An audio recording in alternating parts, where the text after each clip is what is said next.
Hello everyone, and welcome to the free-to-play Rares Only Plus Challenge.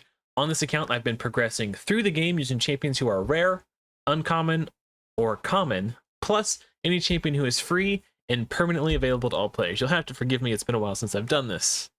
We're on day 305, and if you saw the last episode in the series I uploaded, I was sort of a thank you and goodbye, because I thought I was done with the series forever. And I was. Until I had a very interesting discussion with someone in the comments of the most recent Fateless podcast regarding, is it okay, or should players be able to defeat endgame content, beat the game, so to speak, using only rares? And I argued that it is okay and should be okay, as long as it is next to impossible, but still technically possible. So this person, who I'm not going to name because I actually talk to them in the Fateless Discord occasionally. They're a nice person, but they're also very stubborn. So I'm not trying to bring them up. I'm not trying to call them out. He's welcome to hold his opinion, just as I am welcome to hold mine. But I'm just creating this video to sort of defend my stance. When I started playing Raid in 2020, during the COVID-19 lockdown, the two pieces of endgame content were Faction Wars and Demon Lord Clan Boss. Like, when I started playing, there was no Lydia. The only thing Faction Wars was here for was just flexing and getting glyphs. And when I started playing, it actually said new feature down at the bottom of this banner right here.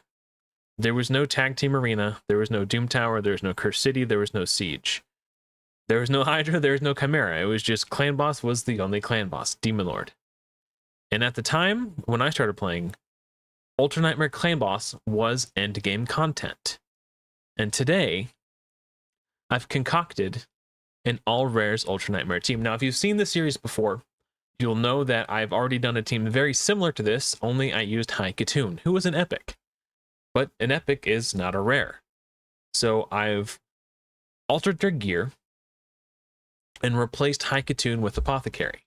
So this is what the speed tune looks like now. Apothecary is 239 speed. Hellborn Sprite is 202 speed. Marked is 269. Nice. Frozen Banshee is 271. And Coffin Smasher is 234 speed. Now, getting 271 and 269 respectively in Guardian set gear was challenging, but I was able to pull it off. Now, this is not, by no means is this an early game, are these early game builds. Getting 270 speed in a very specific set on multiple heroes in the same set was very challenging. But it's doable, and that's the point I'm trying to make. The content that I'm defeating now was endgame content at one point, and I can overcome it with rares if I was willing to do the work, farm the gear, and figure it out. This is a custom speed tune of my own design. It works. You're stun friendly and spirit affinity friendly. It works on all affinities, assuming it struggles against force because of the affinity of my team. If I wasn't using only rares and I had a larger roster of heroes available to me, or different heroes, I could probably make it work against force, but that's not the point. The point is, I am beating endgame content with rares, and I think that's okay because of how difficult it is. I am so overgeared for this content because of the heroes that I'm using. If I was using Fane instead of Frozen Banshee, then I would no longer need a hero specifically dedicated to placing decrease attack. And I could instead maybe bring in an ally protect champion, and that would significantly boost my capacity to do this content. Similarly, if I had Godseeker Aniri,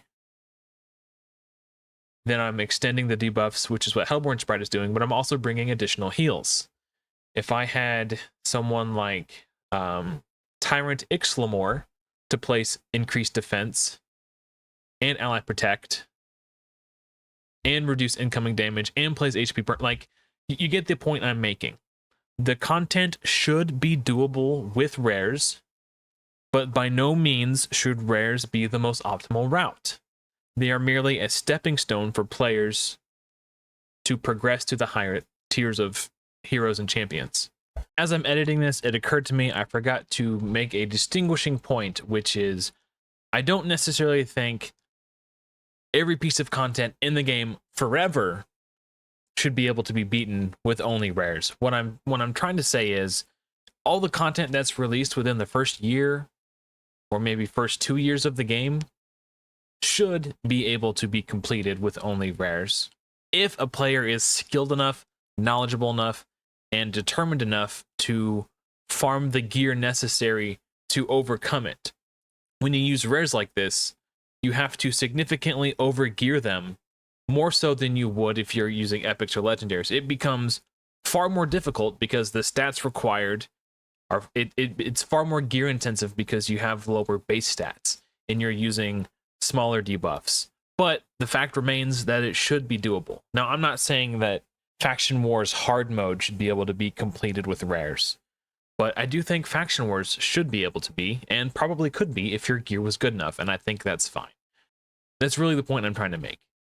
All the content that is end game content for at least the first year or two, potentially up to that point, should be completable with only rares, if the player is driven enough to do so. That's all. So that's the point I'm trying to make. Also, I kind of just wanted to make this video to showcase this team. Now, this is full auto. Because of the speed tune that I have, it's 100% full auto.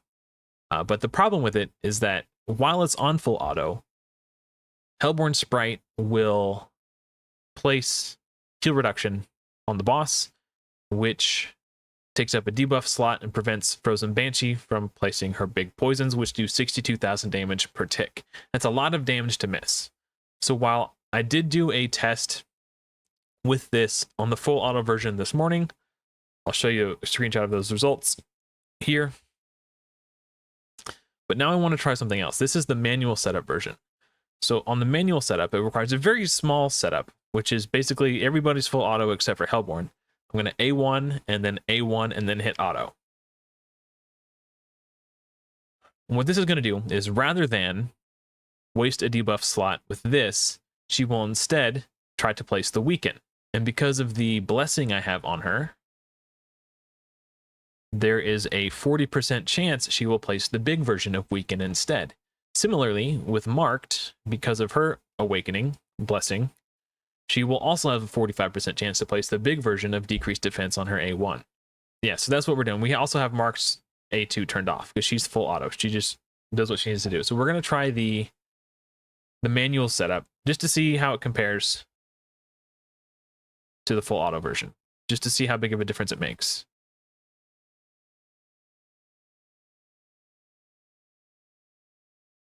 And I also want to do a little bit more experimentation between leaving Apothecary's A2 on and turning Apothecary's A2 off, his heal. I suspect having it on will be slightly better. This is A2 number 2. So now we can full auto. We hit auto now. So just based on the run I've already done today, watching it play out, Apothecary's heal did come in clutch. But there's another thing I need to show you. Because I haven't played this account in many months, I'm down in silver arena. So I'm only getting plus 6% to my attack, HP, and defense. So once I get back into gold 5, I'll have 22% attack, HP, and defense. So an extra 16% in all those categories. That's going to give me more HP, more defense to last longer into the fight, and it's going to give me more attack, which means more damage every time I get a turn. So we should see improved results as I rank up in the arena once more. But right now I'm kind of down in the gutter. I had to reset. But yeah, it just goes to show you too, especially, this is going to be especially important as we move into Godforge.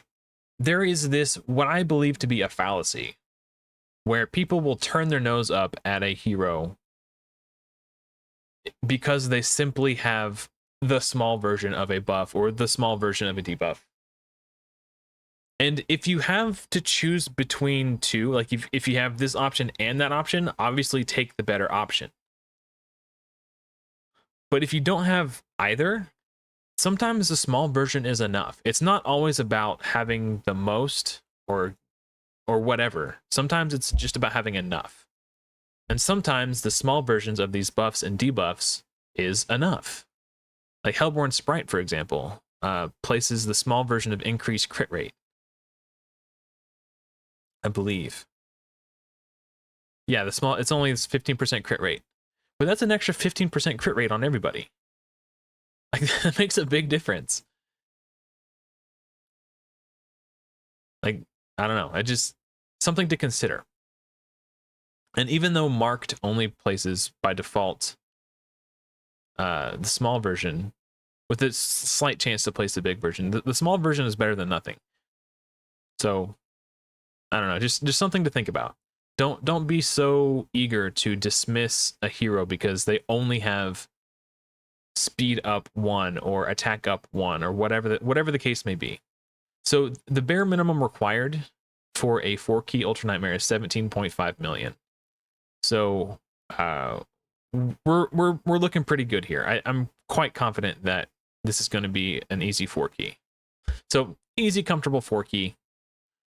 And that is all that is to say that when the game was new, this was end game content. And I have beaten that end game content using only rares. And I think that's okay. I think that should be okay. It has taken me almost a year to get the gear necessary to achieve this. I was still able to achieve this. And I think that's okay. I think it's okay. I don't see why there's any problem with people being able to overcome challenges eventually if they work hard enough, they put in the grind, and they're good enough at the game to put the pieces together in their mind and figure out a way to do it. I legitimately don't see why it should be an issue in Godforge, for example, either. Like, that's just the point I was trying to make. So I don't know how much more Raid Shadow Legends content I'm going to make, but I am excited to play this account. Now, another huge benefit, while I did do this simply to articulate my point better in the conversation I was having with, I'm going to block out his name. I forgot I was going to do that. With the entity with whom I was discussing this. But there's an upside too. This wasn't, yes, it was to prove a point and to illustrate my point more clearly and kind of try to help convey the point I was trying to make. But there's more upside to this as well. If you follow this free-to-play Rares Only Plus series, you would know that because I was forced to put my Haikatune into my clan boss speed tune, Haikatune, if you put in the 19% speed aura, it throws everything off now. But she was geared at like 225 speed. And 225 speed is way too slow for your speed champion to beat Doom Tower hard. Now that I have re-geared my clan boss team to no longer need Haikatune, Haikatune is free to be my Doom Tower hard wave clear speed champion. Which means now that that problem is solved, I can now take on Doom Tower hard. This is the dawn of a new era. I've got Haikatune, Seal of the Drakes, Vizix the Unbowed, Archmage Helmet, and Yakar the Scourge. So we have crowd control, crowd control, crowd control, crowd control. Speed to keep everybody moving fast enough to keep the crowd control alive. I might need to take one of these people out to be a damage dealer. Maybe Archmage Helmet. We bring in some damage. I could do Drexlar for HP burns. I could do Yannicka for raw damage. We could bring Bellower in for additional crowd control and decreased defense and decreased attack. I don't know. Or we can do Akoth. Let's try Akoth. Drexnar's HP burns are reactive, where Akoth's are proactive. And additionally, he also brings shield. Let's look at Akoth's kit, because I haven't done a showcase on him since I got him on this account. So his skills. So he's got a 75% chance of increasing the cooldown of all skills by 2 turns on enemies under HP burn. Oh, so he should open with HP burn first. So priority skill, second choice. Places a shield, but 20% of this champion's max HP. So the question I need to ask myself is, do I care more about the shield or do I care more about his damage? I think I care more about the shield because it will help keep Vizix alive as she's provoking and such. Wow, I can't believe I got books to go. I must have booked him before I ascended him. Do I have books for this? Probably. I probably don't have silver to book him, though.